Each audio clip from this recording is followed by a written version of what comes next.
J'avais prévu de décrire, parce que je pense que de décrire un peu l'enseignement en école d'art, parce que je pense que la plupart d'entre vous, enfin, à part les artistes qui sont dans le public, ne savent pas exactement comment on enseigne en école d'art. Donc peut-être d'expliquer un peu comment les choses se constituent, et surtout peut-être de se dire que l'ensemble des artistes, c'est quand même un ensemble qui est multiple. Là, vous êtes parti sur quelque chose qui touche tout de suite les artistes connus, tout un système, mais que si on part si on reprend l'axe de la formation, on va plutôt parler de l'épanouissement d'une personnalité et de la manière dont on va socialiser un travail artistique. Donc c'est peut-être plus modeste en fait au départ, comme ambition, avant de se dire que que dans l'ensemble des étudiants qui vont être formés, il y aura peut-être des artistes qui vont donc être validés par ce collège invisible.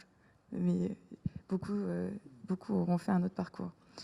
Donc pour expliquer rapidement la structure des études, en fait moi ce qui me semble important de noter, c'est que les écoles d'art sont une sorte de milieu, c'est-à-dire un milieu dans lequel des personnalités vont s'épanouir et vont se construire comme des personnalités autonomes, comme des auteurs. Et c'est ce qui fait le premier point spécifique de l'enseignement.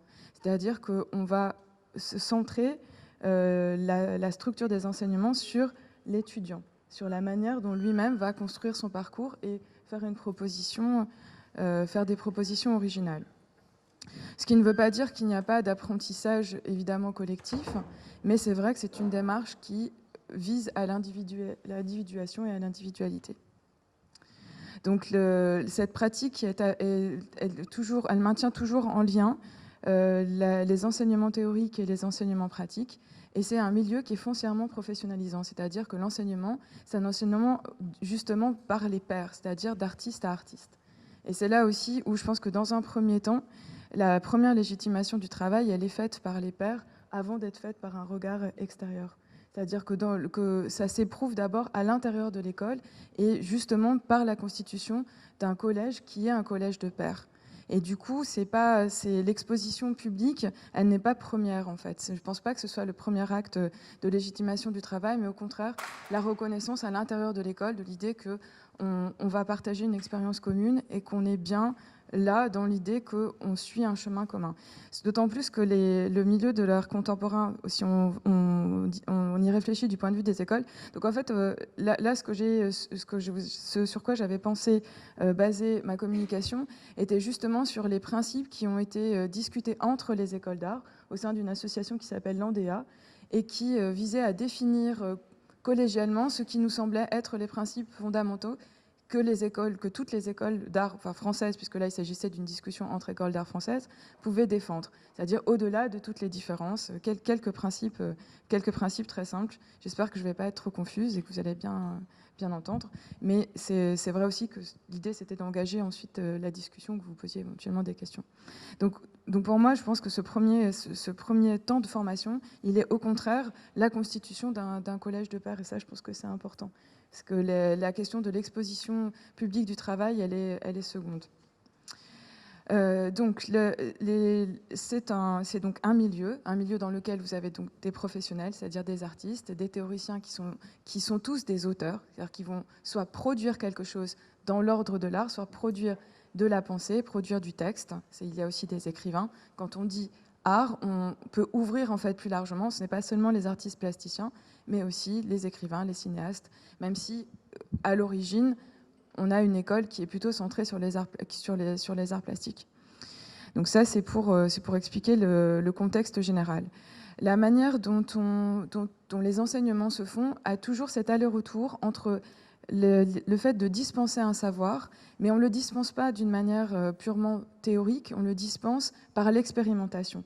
C'est-à-dire que c'est en s'appropriant les méthodes, en s'appropriant les savoir-faire que les étudiants apprennent. Et que tant que ça reste un savoir qui est superficiel, on peut considérer qu'il n'est pas complètement acquis. Et que ce qui est intéressant, c'est que parfois, il y a un décalage assez grand entre le moment d'apprentissage de base et le moment où un étudiant va enfin se dire là, je crois que j'ai compris à quoi cette technique pouvait bien me servir, ou j'ai compris ce que j'allais pouvoir faire avec telle ou telle idée, avec telle ou telle théorie. C'est-à-dire que c'est comme une sorte d'appropriation en deux étapes. Dans un premier temps, on s'intéresse à tout, parce que c'est vrai que le champ de l'art, justement, s'intéresse à tout ce qui fait la vie, et aussi à la science par ce biais-là, mais que le moment où on peut se l'approprier et en faire quelque chose d'artistique, ça suppose une maturation qui est variable, en fait, selon les personnes, et c'est pour ça que moi j'aimais beaucoup ce que vous avez dit sur les brèves rencontres. Je pense que c'est exactement ça. C'est pas des chemins qui sont ni parallèles ni qui arrivent vraiment à se croiser de manière durable, mais ce sont des rencontres dont on ne sait pas ce que ça va donner par la suite. Donc l'expérimentation, c'est un point très important de l'enseignement, l'engagement personnel et l'expérimentation. L'activité est toujours autant pratique que théorique, et elle est aussi individuelle et collective, c'est-à-dire que dans cette idée que l'apprentissage se fait aussi par les pairs, on est sur une forme de pédagogie que parfois on appelle pédagogie inversée, qui n'est pas aussi nécessairement un enseignement du professeur vers les étudiants, mais qui fait aussi que le travail en groupe, le travail au sein d'une promotion va produire de l'enseignement, va produire du savoir. Donc ça, c'est peut-être aussi quelque chose auquel on ne pense pas, parce que c'est vrai que les artistes ont une pratique qui est personnelle, mais ça n'empêche pas que dans la formation, le temps collectif est en fait important. Parce que justement, ça apprend aussi à avoir un rapport social autour de la question de son travail. Parce que ce qu'on peut dire aussi d'important, c'est que presque le premier temps de formation d'une école d'art revient à sortir de la naïveté première. C'est-à-dire qu'on prend des personnalités qui sont des natures, c'est-à-dire qui vont avoir quelque chose à exprimer, qui vont avoir envie de l'exprimer d'une manière plastique. Mais ce saut qui est très très important et qui est souvent très difficile, c'est de passer d'une pratique qui est entièrement personnelle et qui est souvent très intime à une pratique qui peut être comprise par les autres et qui va trouver une signification dans un champ social. Et c'est là que vous avez tout à fait raison sur le fait qu'il y a un phénomène de validation. Mais donc, dans un premier temps, c'est vraiment déjà interne. Et c'est vrai que le fait de pouvoir échanger avec des camarades, de pouvoir échanger avec des artistes qui sont aussi en formation, c'est aussi important en réalité que de rencontrer des artistes qui sont déjà des artistes affirmés et qui sont déjà reconnus dans le milieu de l'art. Après, tout ce que je dis, évidemment, est soumis à contradiction. Hein. Si vous n'êtes pas d'accord, n'hésitez pas à intervenir et à dire que c'est pas vrai. Hein. C'est une expérience. C'est vraiment l'idée que la manière dont, par exemple, à la Villa-Arson, on essaye de construire les enseignements, c'est de cette manière-là. Qu'est-ce que je pourrais aussi mettre en avant? C'est par exemple le fait que le chemin est privilégié plutôt que le but. C'est-à-dire que on ne sait pas ce qu'on va trouver. On n'a pas d'idée de ce qu'on attend des étudiants à proprement parler. Et c'est là aussi où on est sur un point absolument paradoxal, c'est qu'à la fois on n'attend rien et en même temps, de toute manière, on est quand même conscient du fait que le jugement se construit dans un cadre et que du coup, il y a quand même une critique du jugement qui se fait à l'intérieur de cet ensemble qui essaye de définir ce qu'on pourrait considérer comme artistique, mais par une sorte de dialogue permanent. Donc c'est un enseignement de l'art par l'art, il y a le sensible prime quand même, le sensible et l'expérimentation, et on a une appréhension qui est aussi globale et collégiale des étudiants. Donc l'idée, c'est pas de découper le savoir, même s'il y a des disciplines différentes, il y a des techniques différentes, il y a des ensembles de savoirs différents. L'appréciation de l'avancée de l'étudiant se fait d'une manière globale sur, en fait, sa synthèse propre. Ça, c'est peut-être une chose qui est aussi un petit peu compliquée à comprendre. Et la légitimation des œuvres, effectivement, elle se fait par le jugement des pairs. Et ça, c'est aussi un temps d'apprentissage qui est vraiment difficile, en général, pour les étudiants. Et l'autre point, je pense, le dernier point, à mon avis, caractéristique des études en école d'art, c'est la culture du projet. C'est-à-dire qu'on n'est pas non plus sur des enseignements qui sont, quand bien même ils sont dispensés de manière collective, ils sont associés à des exercices qui sont toujours des projets personnels. Même si ce sont des projets personnels réalisés par un collectif. Mais il y a toujours... le savoir est associé à un projet, en fait. L'appréhension du savoir est associée à un projet. Donc ce qu'on essaye en fait de construire au travers des années d'études, c'est le développement d'un regard critique, d'une intelligence qui soit productive, en fait, chez les étudiants. Et ça a un sens aussi par rapport au monde social, en particulier par rapport à l'importance croissante des images et de l'interrogation des formes qu'on trouve dans la société contemporaine, où les images sont extrêmement prédominantes. Il y a aussi une importance croissante qui est accordée à l'idée de créativité, que c'est une sorte d'injonction en fait aussi contemporaine à être créatif. Et ça, ce sont des questions qu'on est obligé de toute façon d'examiner dans une école d'art, parce que le réussir à produire quelque chose d'original est un problème qu'on évoque dès le départ des études. Alors que souvent, dans d'autres disciplines, alors je ne sais pas très exactement comment ça se passe dans les disciplines scientifiques, puisque moi j'ai fait des études qui étaient au départ plutôt littéraires, de sciences humaines, et c'est pour ça que j'attends aussi la contradiction. Mais il me semble qu'on attend des étudiants d'avoir acquis un certain savoir avant de pouvoir opérer des questionnements intéressants. Et ça se comprend aussi, ça évite le questionnement absolument naïf. Mais justement, en école d'art, je pense qu'on fait le contraire. C'est-à-dire qu'on s'attend à ce que les étudiants proposent toujours quelque chose d'original, y compris quand ils en sont au tout début, et que justement, on prend le risque de la naïveté, on prend le risque de quelque chose qui va forcément peut-être enfoncer des portes ouvertes, ou peut-être rééditer un questionnement qui a déjà été 1000 fois dit, mais c'est en disant à l'élève, mais tu sais que ça, un tel et un tel l'ont déjà expérimenté avant toi, que le savoir va se constituer. Et non pas en attendant qu'ils aient un savoir de base et qu'à partir de là, on considère qu'ils ont en quelque sorte, qu'ils sont passés sous les fourches codines et que là, maintenant, ils peuvent commencer à penser quelque chose d'original. Et ça, c'est un croisement qui me semble très, très important, parce que c'est deux risques qui sont complètement différents. C'est-à-dire que d'un côté, du côté des écoles d'art, on prend le risque d'un savoir qui peut paraître faible, mais qui préserve la dynamique de création personnelle, enfin qui s'efforce de le préserver, parce qu'on n'est jamais sûr d'y réussir, mais qui s'efforce de préserver cette tension fondamentale d'abord de désir et de pensée personnelle en toutes circonstances. Et dans des études plus académiques, on va dire qu'on va peut-être arriver tout de suite à un niveau de complexité plus important, parce qu'on va avoir attendu un niveau de savoir, un prérequis en quelque sorte, pour se permettre un questionnement. Donc c'est peut-être pas très bien,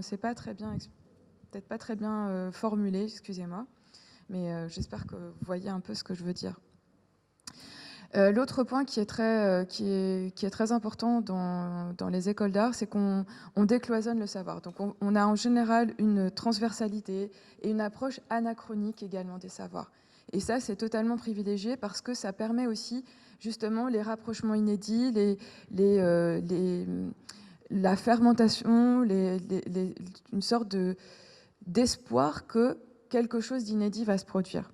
Et donc là, c'est aussi une qualité, je pense, de cet enseignement, qui en général doit être, on va dire, compensé par une connaissance personnelle qui remet un peu les choses dans l'ordre. C'est-à-dire que nous, on commence comme ça, par un enseignement qui d'abord décloisonne, parce qu'il s'agit un peu de remettre en question les habitudes aussi des étudiants vis-à-vis du système d'enseignement, parce qu'ils peuvent arriver ils arrivent comme tous les autres élèves, en sortant d'un système scolaire qui est le même que tout le monde, et donc avec un fonctionnement qui est plutôt passif et qui peut potentiellement être scolaire. Donc d'abord, on essaye de leur faire perdre cette habitude-là, mais ça n'empêche pas que dans un deuxième temps, il faut réacquérir des savoirs chronologiques ou des savoirs qui sont vraiment construits d'une manière diachronique, mais ça, c'est les étudiants eux-mêmes qui vont s'en rendre compte et qui donc le construiront à partir de leurs propres problématiques. C'est pour ça que les parcours sont en fait individuels.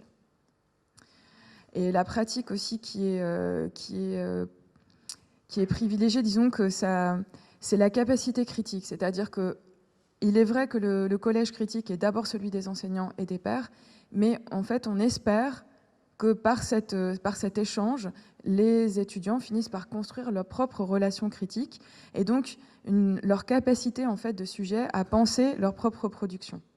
Et donc à sortir en fait de cette relation qui est trop naïve ou trop intime avec leur production, mais qui devient justement un acte qui peut être partagé avec d'autres et qui peut être socialisé.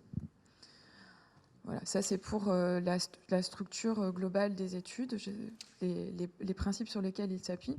Et peut-être le point aujourd'hui, donc dans les études aujourd'hui, dans les réformes en fait que les écoles mettent en œuvre, il y a un rapprochement avec les autres enseignements supérieurs et en particulier les enseignements scientifiques ou de sciences humaines, qui est dû à un effort de réflexion justement sur ces points d'articulation entre la théorie et la pratique. Parce que c'est vrai que si on se réfère à ce qu'est une école de beaux-arts à la fin du 19e siècle, il y a un apprentissage qui est un apprentissage d'atelier dans lequel on va se spécialiser dans une technique et pour exercer cette technique, on apprend une certaine histoire de l'art. Et ça, c'est un enseignement qui a été vraiment complètement remis en question dans les années 60 et qui a abouti à la réforme de 1972, qui est en fait l'acte fondateur des écoles de beaux-arts modernes, dans lesquelles justement on sépare un certain nombre de disciplines, par exemple l'architecture, puisque l'architecture faisait partie de l'enseignement des beaux-arts jusqu'à cette date. Donc les écoles d'architecture prennent leur autonomie et dans les écoles de beaux-arts, on n'enseigne plus que ce qui sont les arts plastiques, mais avec un effort de croisement avec d'autres disciplines artistiques, donc qui ont des fortunes diverses selon les lieux. Et il se trouve que la Villearson, l'école dans laquelle je travaille, était une école qui a été vraiment créée à cette époque dans l'idée d'en faire une école pilote internationale, dans laquelle on essayait de manière privilégiée de penser ce rapprochement avec les autres arts. Donc par exemple avec la scénographie, avec ce qui s'appelait pas encore le design, mais enfin ce qu'on appellerait aujourd'hui le design graphique. Donc c'était une école expérimentale et qui était extrêmement professionnalisante, c'est-à-dire que les études étaient plus courtes et les enseignants étaient pour moitié des professionnels, donc par exemple des acteurs professionnels, des réalisateurs de télévision, des scénographes. Donc ça, c'était l'école de la Villearson dans les années 70. Et aujourd'hui, on est encore à une époque différente, c'est-à-dire que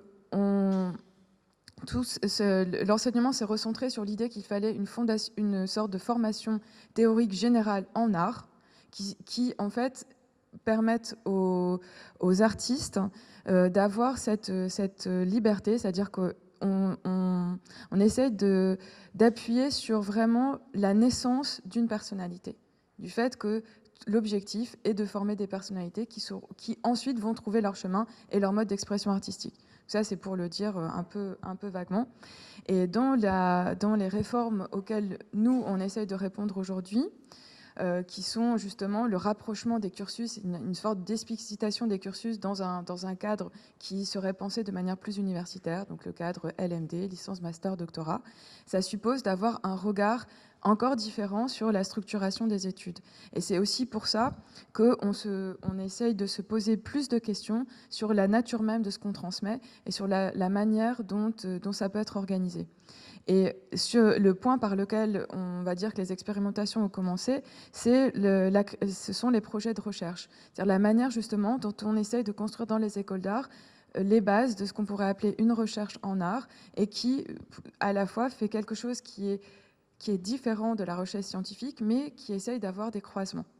Voilà, ça c'est un peu les questionnements aujourd'hui qui